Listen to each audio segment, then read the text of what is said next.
कंपनियां बननी स्टार्ट होती हैं, उन लोगों का चर्च बनना स्टार्ट होता है, बिजनेस बनना स्टार्ट होता है, जो अपने मुंह से एक घोषणा करते हैं कि परमेश्वर का अनुग्रह मेरे लिए काफी है, उसका अनुग्रह मेरे ऊपर है। मैं कह रहा हूं कि अगर आप परमेश्वर का अनुग्रह आपके ऊपर नहीं होगा, उसकी ग्रेस आपके ऊपर नहीं होगी, आप कभी नहीं बढ़ सकते।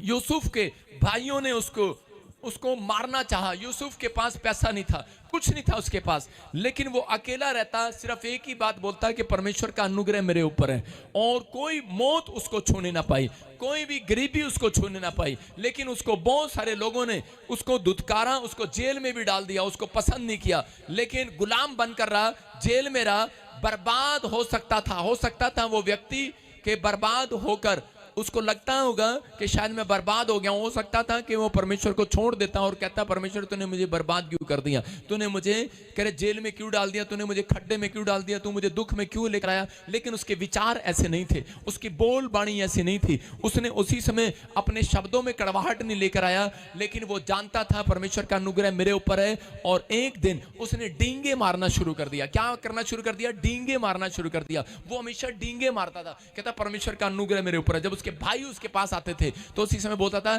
कहते थे अरे अब तेरा क्या होगा, खड्डे में पड़ा, तो वो बोलते डींगे मारता था, मेरा परमेश्वर बचाने वाला है। शद्रक मेशक अबेदनगो जब कह रहे उस समय खड्डे में डाल दिए गए, आग की भट्टी में डाल दिए गए, तो उसी समय राजा ने कहा अब तुम्हारा क्या होगा, तो उस समय वो डींगे मार रहे थे, कह रहे कि हमारा कह रहा है बचाने वाला जिंदा है, हालेलुया।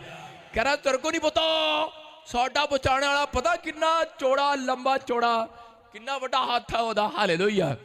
आपको अगर मैं प्यार से कहूं, मैं से कहूं, पास्टर जी, कई लोग आते हैं और आकर कहते हैं पास्टर जी आपको पता है साडे मुंडे नु ना पुलिस फड़ के ले गई, आप मुझे डरा रहे हैं।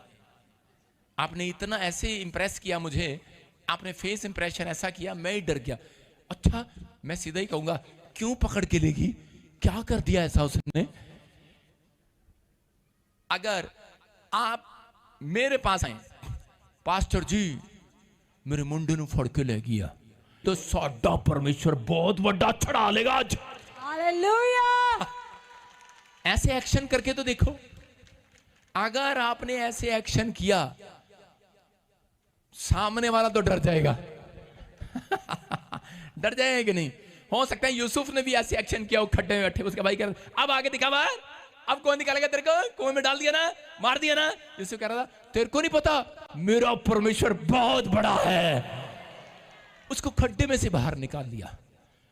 उसके बाद पोतीपर के खेत में रहा, उसको रोटियां नहीं दी रात को, और इसी समय लोगों ने आकर कहा, कहते तेरे को रोटी नहीं मिली, भूखा मर जाएगा तू, तो कहां फंस गया तू। शैतान उसके विचारों में आके कह रहा होगा, लोग आके कह रहे होंगे, लेकिन वो पता करता मेरा परमेश्वर बहुत बड़ा।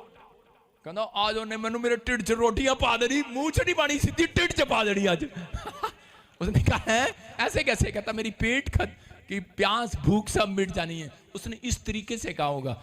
और उसी समय क्या हुआ, पोतीपर के खेत से महल में पहुंच गया। क्यों? क्योंकि वो डींगे मार रहा था, वो बड़ाई कर रहा था, वो जानता था परमेश्वर का अनुग्रह मेरे ऊपर है, अगर मैं बड़ाई करूंगा तो परमेश्वर मेरे ऊपर अनुग्रह है, मुझे और देगा।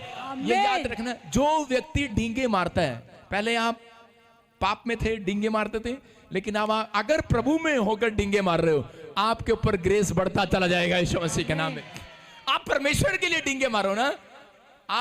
आप लोगों के लिए डींगे मारते थे कि नहीं डींगे, लेकिन परमेश्वर आज आपको बता रहा कहता कि यूसुफ जो है, वो जब उसको रानी ने जेल में डाल दिया, तो उसी समय जेल में पड़ा हुआ, लोग कह रहे हैं उसको, उसके पास में पड़ोसी कह रहे हैं, कहते ओ बेटे तू तो ऐसे केस में आया, अब नहीं बच सकता। और यूसुफ ने क्या कहा, तुझे नहीं पता मेरा परमेश्वर बहुत बड़ा, मैंने बाहर कट के ला जाएगा। हालेलुया। उसने कहा यार जो जेल में आते हैं उनके तो चेहरे ऐसे लटके रहते हैं, इसको फांसी की सजा होने वाली है, इसको ये होने वाला है।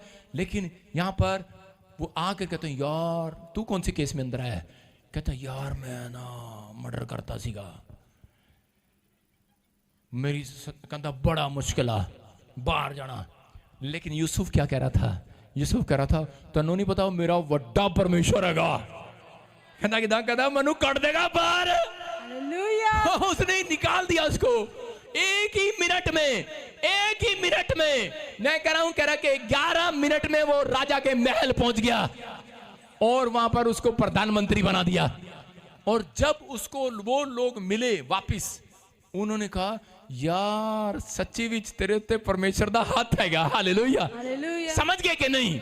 मैं कह रहा हूं परमेश्वर का हाथ उन बसी विश्वासियों पर कभी नहीं आता जो ऐसे ही सारा दिन रोने चिल्लाने वाली निराशा वाली बातें करते हैं। हाय पता नहीं की हो गया, पादरी साहब ओदी लेहन प्रे करती मेरी नहीं किती, हाँ पादरी साहब उन्होंने मिल गए, वॉलंटियर नु मैंने नहीं मिले। मैं कह रहा हूं कि आपको कह रहा है कि अनुग्रह अगर आपके ऊपर है, आप जहां बैठे हो वहां परमेश्वर का हाथ आ गया यीशु मसीह के नाम में। आप यहीं से आशीष पाकर जा रहे हैं। आज कह रहा आप हाथ उठा रहे हैं, अनुग्रह आ रहा है यीशु मसीह के नाम में।